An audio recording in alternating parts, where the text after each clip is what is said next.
माँ हम जा रहे हैं स्कूल।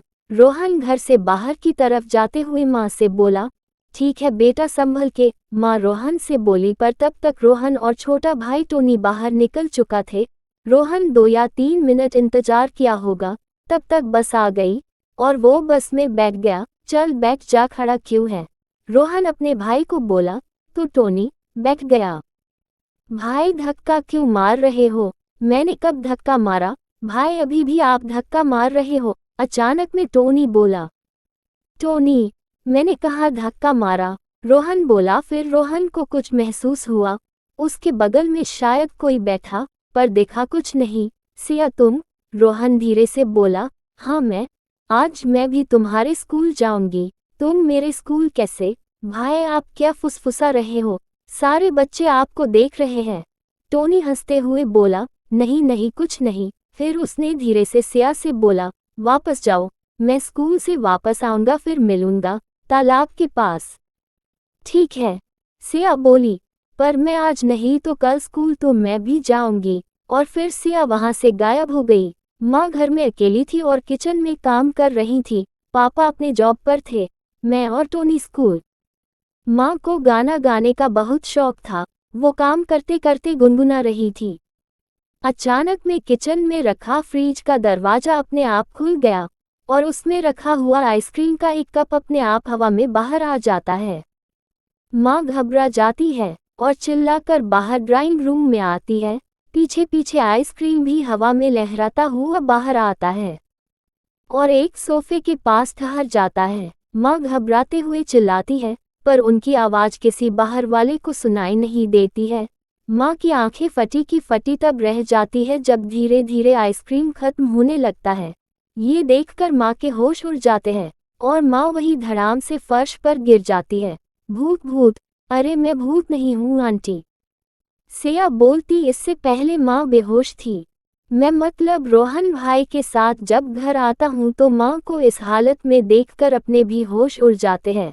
हम दोनों किसी तरह माँ को बेडरूम में ले जाते हैं और सुला देते हैं।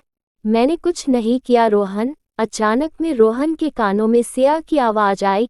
मैं गुस्से से सिया की तरफ देखा, जो देख तो नहीं रही थी, पर मुझे महसूस हो रहा था कि वो यही है। मैंने बस आइसक्रीम खाए थे, डरते हुए सिया बोली।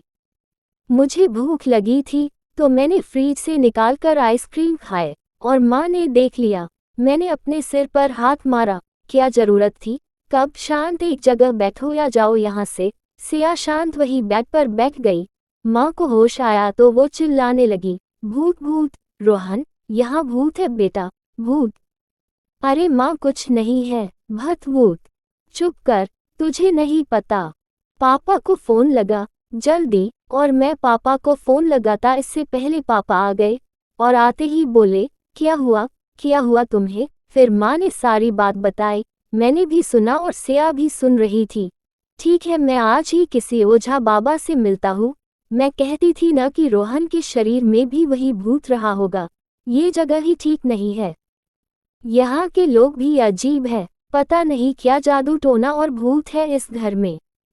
अब मैं माँ पापा को कैसे समझाता कि ये भूतनी मेरी दोस्त है, किसी का नुकसान नहीं पहुँचाएगी। शाम को मैं तालाब पर गया। मैंने आवाज़ लगाई, सिया सिया, क्या हुआ? इतना क्यों चिल्ला रहे हो? अगर माँ को कुछ हो जाता तो? कुछ नहीं होगा माँ को, सिया बोली। मैं खुद माँ से मिलना चाहती हूँ। क्यों? रोहन घबरा गया। माफ़ी मांगने के लिए। रहने दो, भूत हो तुम, माँ नहीं समझेगी। ये बताओ कि तुम स्कूल बस में क्या कर रही थी?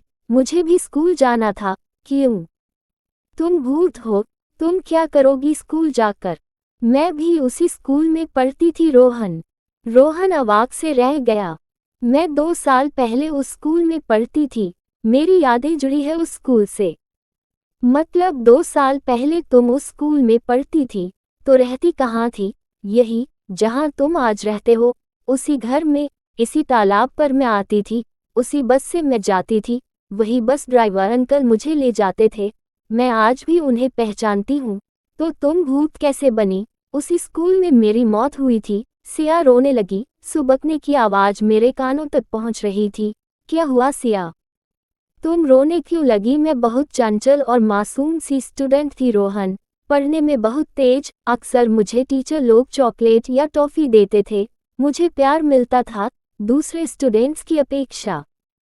मुझे ड्राइंग नहीं आता था रोहन, जिसकी वजह से मैं हमेशा क्लास में कम नंबर लाती थी। पर ड्राइंग के जो टीचर थे, उनकी नज़र हमेशा कमज़ोर स्टूडेंट पे रहती थी। हाँ, तुम मनीष सर का बात कर रही हो? हाँ वही, वो मुझे अलग से ड्राइंग बताने लगे थे और मुझे चिक्की कह के बुलाते थे। मेरे गाल हमेशा खींचते रहते, अलग से मुझे ट्यूशन देते। मेरे इसी घर में आकर मेरी माँ पर उन्होंने क्या जादू किया था? माँ ने तुरंत होम ट्यूशन के लिए हाँ कर दिया। सिया अब सुबकने लगी थी। रोहन, मनीष सर अच्छे रही है। क्यों, अच्छे तो है, क्लास में कितना अच्छा पढ़ाते हैं, मुझे तो बहुत अच्छी तरह से पढ़ाते हैं। नहीं रोहन, मनीष सर मुझे पढ़ाते पढ़ाते अजीब तरह से छूते थे, मेरे गाल खींचते थे। रोहन मैं कैसे बताऊं, वो मुझे अच्छे नहीं लगते थे, बस मैं ज्यादा नहीं बता सकती। सिया रोने लगी। रोहन समझ न सका। रोहन तुम्हें कैसे बताओ, तुम फिल्म देखते हो ना? हाँ देखता तो हूँ, उसमें हीरो हीरोइन के साथ प्यार करता है। हाँ कभी कभी करता है, जैसे गानों में दिखाता है, वो जैसे माँ भी अपने मुझे और मोटू को प्यार से पप्पी करती है। हाँ वैसा ही, पर मनीष सर मेरे अंगों के साथ खिलवाड़ करते थे। अब सिया फुट पड़ी थी। रोहन तुम्हें कैसे समझाओ, स्कूल में मैं अकेली नहीं थी जिसके साथ मनीष सर गलत करते थे, और भी एक दो बच्चे थे, और अभी भी शायद होंगे।